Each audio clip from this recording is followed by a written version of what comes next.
प्यारे मसीह विश्वासियों, जय यीशु की एवं मेरे चैनल में आपका स्वागत है। दोस्तों, स्वर्गीय पिता नहीं चाहता कि उन नन्हों में से एक भी खो जाए। जी हाँ, आज के सुसमाचार में हमने भटकी हुई भेड़ का दृष्टांत सुनेंगे। जी हाँ, प्रभु यीशु ख्रिस्त हम भटके हुए भेड़ों की तलाश करता है, वह उन्हें कभी नहीं छोड़ता। खो भी जाए तो भी यीशु प्रत्येक जन को ढूंढ कर वापस अपने पास लाकर अच्छा स्वास्थ्य प्रदान करता है, जैसे आज के सुसमाचार में उसने किया है। शिष्यों के साथ साथ आज यीशु हमसे भी यही करने की अनुदेश देते हैं कि हम भटकी हुई भेड़ को ढूंढने का प्रयास करें। जी हाँ प्यारे भाइयों एवं बहनों, परमेश्वर ने मानव की सृष्टि की, उसे अदन वाटिका में रखा। अदन वाटिका में रहकर उसे परमेश्वर की उपस्थिति में आनंद प्राप्ति ही एकमात्र लक्ष्य होना था, वरन धूर्त सांप के बहकावे में आकर उसने परम परमेश्वर की आज्ञा का उल्लंघन किया। आज्ञा भंग का परिणाम मानव को अनंत मृत्यु का भागी होना था। परमेश्वर अति दयालु है, अपने द्वारा सृष्ट मानव को अनंत मृत्यु से मुक्त करने के लिए अपने ही एकलौते पुत्र को इस दुनिया में भेजते हैं। जी हाँ, उसने अपने पुत्र को इस संसार में भेजने के लिए कुंवारी मरियम को चुना। नाजरत की कुंवारी मरियम ने देख मैं प्रभु की दासी हूँ, तेरा कथन मुझ में पूरा हो कहकर अपनी मंजूरी दी। मरियम की इस मंजूरी से संपूर्ण ब्राह्मण को एक पुत्र मिल गया का गहरा अनुभव प्राप्त हुआ है। इस महान घटना से सदा के लिए शांति, न्याय और धार्मिकता का साम्राज्य स्थापित करने का एक सिलसिला तैयार हो गया। ईसायास नबी की भविष्यवाणी पूरी हुई। एक कुंवारी गर्भवती होगी, वह एक पुत्र प्रसव करेगी और उसका नाम इम्मानुएल रखेगी, जिसका अर्थ है प्रभु हमारे साथ है। मरियम ने जहाँ जहाँ अपना दिव्य दर्शन दिया, लोगों को अनुभूति मिली कि प्रभु हमारे साथ है। प्यारे भाइयों एवं बहनों, ईश्वर अपने लोगों को उनके प्रति अपने प्यार की हमेशा याद दिलाते हैं। ईश्वर के असीम प्यार को व्यक्त करने के लिए नबियों, स्वर्गदूतों एवं ईश्वरीय स्वप्नों ने अहम भूमिका निभाई है। अपने लोगों के प्रति उनका प्रेम इतना अधिक है कि यह लोगों का साथ कभी नहीं छोड़ता है।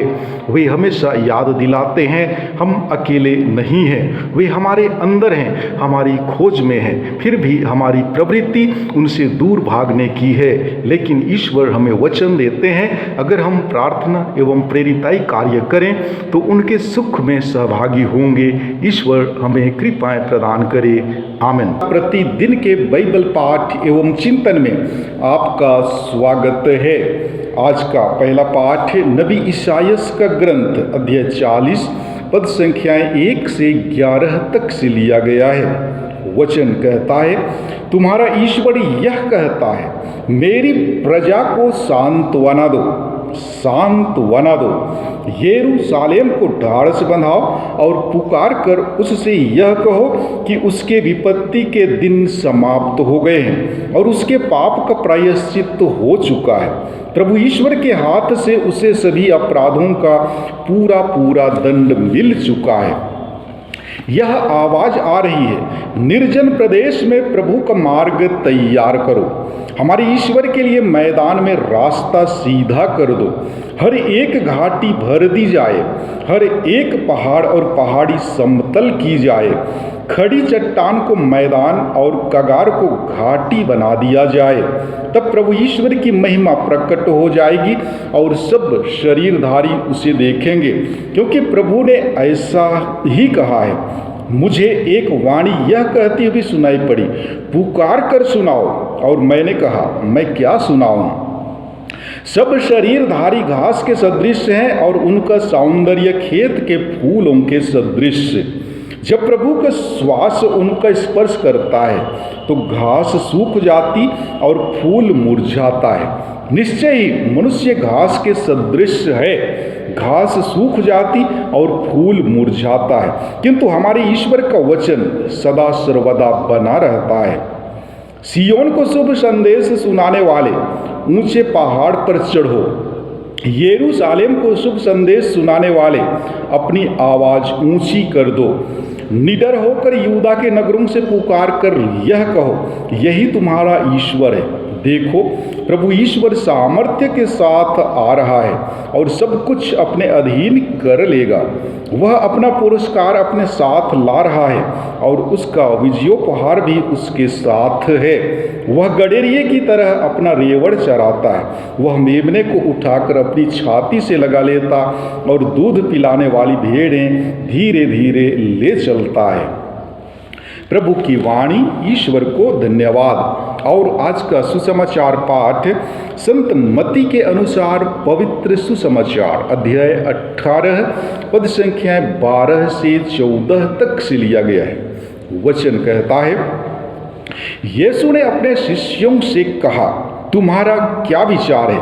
यदि किसी के 100 भेड़ें हों और उनमें से एक भी भटक जाए, तो क्या वह उन 99 भेड़ों को पहाड़ी पर छोड़कर उस भटकी हुई को खोजने नहीं जाएगा?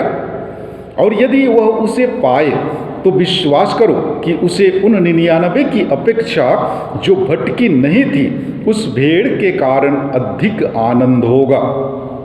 इसी तरह मेरा स्वर्गिक पिता नहीं चाहता कि उन नन्हों में से एक भी खो जाए।